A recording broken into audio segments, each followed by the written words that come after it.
Love is a risk. You go in hoping that your heart will not be broken, and the most important thing is it a risk that is worth taking? Is this person worth it? The signs I'm seeing, do they worth it? 5 months we've been married. I beg, there's no need to be announcing right now. I'll just quickly announce when I'm doing 1 year anniversary. Nah, Sister Tinuola, living with a man you're not married to. Prostitute. Are you calling me a prostitute? Am I a prostitute? Focus on your focus. Social media is not real life. In January, I put out an Instagram post celebrating my wedding anniversary, and a lot of people were surprised. I kind of expected that because I had at no point come out to say I wasn't single. So people assumed I was single. There wasn't anything like, oh, I'm getting married or I got proposed. I didn't have any posts like that prior to January. A few days ago, which was Valentine's Day, February 14th, as we love to call it, the love season, I also put out an Instagram story for people to ask questions or comments on love, relationship, marriage, and I got some questions in response to that, which I'm going to be answering some of them in today's video. So this video is going to be on love, getting married, some advices I wish I'd gotten and I would give in regards to marriage, and of course answering some of your questions. Without further ado, let's get straight into it. Welcome back, friends. It's good to have you on the channel. And if you're just seeing this hot chocolate for the first time, hey, you're welcome. This is Tinuola. On this platform, I share valuable beauty, well-being, and lifestyle content. In this corner, we're all about looking our best, feeling our best, and living our best lives. So if you haven't subscribed, please consider clicking that subscribe button to join this thriving family. In January, I celebrated my 1 year wedding anniversary. Yes, your girl is married, happily married. I'm kind of shy saying that. First thing I would like to say is couples that put themselves out there in terms of like contents, influencers, even celebrities that put their relationship out there, their marriage out there. I think it's a big deal and I really respect them because it's not easy. It's not easy to put your business out there. Yeah, some people are quite extroverted and really love to share. I personally love to share content. That's why this channel is here, because I want to be able to share things I learn, things that I find inspiring with my audience. But there are certain things that I feel like are so private. I'm more of the person that would share things in retrospect, especially when it comes to like big life decisions. For me, getting married was one of that. I just wanted to really focus on the experience. I had a very intimate wedding and it was during the lockdown, January 2022, and I was really happy with how everything went. There were very few people that attended in person and online, and from that day, it wasn't as if I planned not to tell people I was married. People knew I was married. I mean, in person, a lot of people knew I was married, and some of my distance relationships that I've kept over the years. But I don't want to focus on me not announcing my marriage in this video. I want to focus more on the experience of being married and some of the lessons I've learned. I'm happily married. There was no reason in particular why I didn't share my marriage. It's more of my personality. As funny as it might sound, I don't like attention. It's something I'm trying to work on, to be like, it's okay to get the attention. It's okay to put certain things out there, share certain news. It's good news anyway. But yeah, your girl is married. Thank you so much to everyone that congratulated me. See, Instagram gets all the gist. They get the juice. So if you're not following me on Instagram, follow me real quick. I really appreciate your love, your wishes, and I would say that God bless you and grant you your good heart desires as well. I don't believe marriage or motherhood is the final destination for a woman. Either you're married or not, you want to have kids or not, it doesn't matter. You can still live the best life you want to live.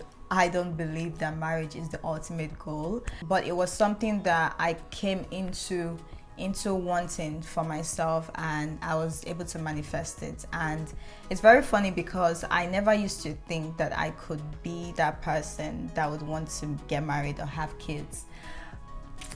I can talk about that in another video, when it comes to having certain fears or repulsing certain things or self-sabotage when it comes to relationships. All of that, I can share that in another video, but that used to be me. However, I was able to come out of that phase, and I'm really enjoying this new phase in my life. So when it comes to couples sharing their marriage online, I really respect it, but I also think there's more pressure to impress. There's more pressure to filter through people's opinions and advice, and that can kind of strain your relationship. However, if you want to do that, that's fine, as long as you both are on the same page and you think you're strong enough for that. I'm more open to this online world than my husband is. He's more focused on his own thing. He's not really an online person or a picture person or a video person. I understand him for who he is. I love him for who he is, and I just respect that. When I was going to post my anniversary, I was like, really? This is 1 year already? As in, seriously? Because you know how people used to say, oh, the honeymoon phase is like 6 months, you're in and out. I'm like, yo, I'm still very much in my honeymoon phase, okay? And I'm not coming out of that anytime soon. Before we jump into some of the questions I have here, I'm going to share some advice that I think are so crucial in marriage based on my 1 year experience being a married woman. It's still something I'm not even used to saying, being a married woman. The first is, not all advice is yours. People like to give their opinions based on their knowledge in life, based on their experiences, based on how they sense people and situations around them, but their reality is not yours, okay? So when people throw their opinions at you, when they throw their advice at you, you need to learn to filter things, especially when it's an unsolicited advice. Yes, you're not going to know everything, and yes, you're going to look to some people for certain advice, but the most important thing is for you to focus on your focus. Like, understand your relationship, understand the person you're working with, your partner. Nobody can know him or her as much as you would. So it's so important for you not to compare your relationship with someone else or take someone else's opinion and advice over what your reality is. Let's be honest, things are not black and white. For example, people would say, don't go to bed angry as a couple. Hello? Hello? So for example, you and your partner just had a huge misunderstanding this evening. So because you were told, don't go to bed angry, you are trying to resolve things when you know the matter is still hot on ground, when you know that your partner probably has the tendencies of blowing out when they are angry. How about you let that cool down first? It could be you waking the partner up at night to talk to him or her. It could be the next day when everybody's head is in a more relaxed space. It's just not black and white, like do this, do that. When you push things around like that, you find out that it's not working for you. Only involve your guidance when push comes to shove. This is so important because every time you have arguments in a relationship, which you're going to have disagreements, misunderstandings. Are you going to keep calling your guardians, your parents, your friends? It will make no sense because they wouldn't take you guys seriously. So it's not everything you involve other people. You involve your pastor every time you argue with your husband. You need to be able to understand, practice, and master conflict resolution, even way before you get married. It's not just in the marriage. Yes, when things seem to be getting out of hand or a misunderstanding is getting too long, it's dragging on, you can definitely involve your guardian to call each other into place. But like I said, it's not every incident that you would involve people or talk to your friends about. We make that mistake a lot of times, and you're probably going to make that same mistake too, but just be mindful of it. Disagreements are not the end of a relationship. This one, I need to make a frame and post it, because I used to be so guilty of this. Any small disagreement, you're like, hey, I'm going to my father's house. I'm going back to my father's house. I can't do this no more. There's always going to be disagreements, and you're going to wonder, like, this person that I love so much or loves me so much, how can you hurt me? Like, how can you do this to me? Well, that's not the end of your relationship. Once again, conflict resolution matters. Having common interests and values is so important in a relationship, in a marriage. However, no matter how similar you might seem to your spouse, you guys are still going to have contentious differences that you might need to iron out. Remember that this person has had different experiences in life. They grew up differently from you. All their experiences and knowledge in life has shaped them into who they are. You have to be patient. That is the point. Patience, because this person, like I said before, will annoy you on some days. But having patience for this person is part of loving them. I love a quote I saw somewhere, and I'm going to put it on the screen. Love is not about the feeling. Oh yeah, you're going to have the butterflies. But then there's more to it. It's a choice. It's a choice you're making to say, I want to be patient with this person. I want to work with this person. Like, we want to spend the rest of our lives together and navigate life together and just grow together and love on each other. Like, it's not just the butterflies, to be honest. And as much as I also say that I'm still in my honeymoon phase, there are going to be some of those days. Well, there've been some of those days where even within this 1 year, even when you're dating, there'll be drama.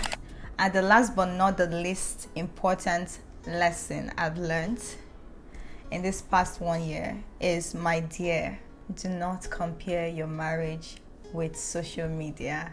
Social media is not real life, okay? Social media is not real life. There's a real world here. You know, when you see couples online and they're smiling and they're happy with each other, do you think they are constantly happy and smiling with each other like that? We've seen a lot of cases. The thing is, you don't know what's going on in their relationship. Yes, they might be happy, and we want people to be happy. You want to see people and be happy for them and say they have a healthy and happy relationship. But that doesn't mean you should start comparing your relationship with theirs. You should work towards what you want for yourself. Because social media, bro, people only share the best parts of their lives, and we both know that. We know that. So why do we still compare what Shalewa is doing, what someone else is doing, with what your husband is doing to you or what your wife is doing to you? It doesn't work that way, and it's going to just further strain your relationship instead of mending it. So focus on your focus. Focus on your focus. That's the word. I would like to share more in terms of love, in terms of marriage, in terms of relationships. But I think I'll just stop there and answer some of the questions I got. I might be able to share them in another video, depending if you guys want that or not, if you want the content. So let's jump into the questions we have from Instagram. Once again, if you're not following me, follow me real quick. Does man paying all the bills in this economy in Canada actually work? Yeah, this is a direct question, and I think the answer would be, if he can afford it, why not? Why not? If he can pay all the bills, let him pay. If he's okay paying all the bills and you're cool with that, that's fine. But I think realistically, for an average person, for most people in Canada, most families can't afford just one person paying the bills. So in most cases, it's both of them paying the bills. Can I tell your mom how to behave in our marital home? Like, ma, can you wash your plates? This one is a strong question. I actually love this question because you know how they say, when you're getting married, you're not just marrying that person, you're marrying the person's family, you're marrying the friends, you're marrying everything that comes with that package. It's so important for you to have the right family around your spouse. Just be praying that, God, please give me good mother-in-law, give me good father-in-law. The answer to this question, I would say, is if she's going to stay for a short period of time, few days, wash the plates. But obviously, if it's going to be for a longer period of time and you have a dishwasher, you can kind of like tell her, depending on your relationship with her, if you guys have a good relationship, it'll be easy for you to stylishly tell her, oh ma, like, oh, you don't need to wash the plates, you can just put them in the dishwasher, you can just rinse them and put them in the dishwasher, something like that. You can insert it. But if you guys have a bad relationship, I don't know. I don't know. Just follow your guts. This obviously also depends on the culture where you're married from. So for Africans, I feel like marrying an African man is a whole different ball game, and I would love to do a video on that. Being married to an African man or dating one, things to know. Common realities that some other cultures do not share. So let me know if you guys would like that video or not. Is it wrong if I don't want family members to stay in our home, even if it's for a month? Absolutely not wrong. Depending on the relationship you have with the family members, depending on your reason, maybe there's something you're working on, a project, and you don't want that distraction, there's always going to be compromise. So things are not just going to be black and white, like, oh, I don't want it, I don't want it. No, you're going to have to you're going to have to talk to your spouse about it and see if you guys can come to an agreement. For example, you could rent a place, an Airbnb, a hotel for the family member, or they could pay for it themselves. Just come to a common ground on how to proceed, but it's definitely not wrong. Next question is, how tall are you? I'm 5'5". Are you disappointed? I'm not that tall. Next question from the same person. I really admire how private you kept your marriage off social media until Vows Day. Yeah, it wasn't Vows Day actually, it was in January. But like I said, I think it's more of my personality. I don't think I would chop breakfast if I post my marriage or my man. I don't know. It's just a combination of a lot of things. And as months passed by, I was like, 5 months, we've been married. I beg. There's no need to be announcing right now. I'll just quickly announce when I'm doing 1 year anniversary. I don't know. It's weird, but it's what it is. Next question. Most men have family they want to bring from back home and are serial players. Crying emoji. Yeah, I kind of agree. A lot of Nigerian men, African men, have families back home, or a pregnant wife that they have back home, and they'll come here and tell you, hey, it's just me, I'm a single man, I was heartbroken a long time ago. See, I did a video on this. I did a video on something similar to this where we talked on relationships in Canada in an old video. You can check it out. And yeah, it's quite common actually. And it's mostly common amongst older men, like 38 and above. You would find that there's some attachment here and there. Obviously, before you jump into marrying someone, you definitely want to ask questions. You definitely want to know everything about them as much as you can. Marriage or love in general, I would say, is a risk. Love is a risk. You go in hoping that your heart will not be broken, and the most important thing is it a risk that is worth taking? Is this person worth it? The signs I'm seeing, do they worth it? It's always going to be a risk. You don't know. I learned it's difficult to find love in Canada. Canadians hardly approach a girl. African. Okay. This one, it's true, because the culture here doesn't permit that. That's the Canadian culture. It can seem to be an harassment when you approach a girl, especially if you're approaching them sexually, romantically. People are very sensitive here, and I can talk about that in another video. And I've kind of touched on that in my old video as well when I was talking about relationships in Canada. You guys can check out some of my old videos on this channel. And yeah, that's the reality, which can also make it difficult to find love in Canada. But what I would say is, it's not impossible. I found love in Canada, and I believe anyone can too. It just depends on who is involved, or the people involved, and how much effort you put into it. So it's going to require effort from you for sure, but it's achievable. So don't give up. The last question I'll be taking is, where did you meet your husband and how long did you both date before marriage? So I met my husband here in Canada. We met online, which is very funny because I'm not super active online, but that's where we met. We dated for about 3 years before getting married, and we were even like we actively dated for those period of time, and we even lived together as husband and wife before getting married. Yes, we lived together for about almost 2 years before getting married. Yes, I know some of you are going to be like, Sister Tinu, living with a man you're not married to, prostitute. Are you calling me a prostitute? Am I a prostitute? No, seriously. In Bobrisky's voice. All right, friends, that will be all for the questions. I want to keep this video short and sweet. Let me know if you have any questions, comments. Leave them down in the comment box below. Thank you so much for your well wishes. I really appreciate you all, and I would like if you can subscribe to the channel if you haven't. If you've enjoyed this video so far, please give it a thumbs up and share with your friends and families. I will see you in my next video. In the meantime, keep your light shining. Bye.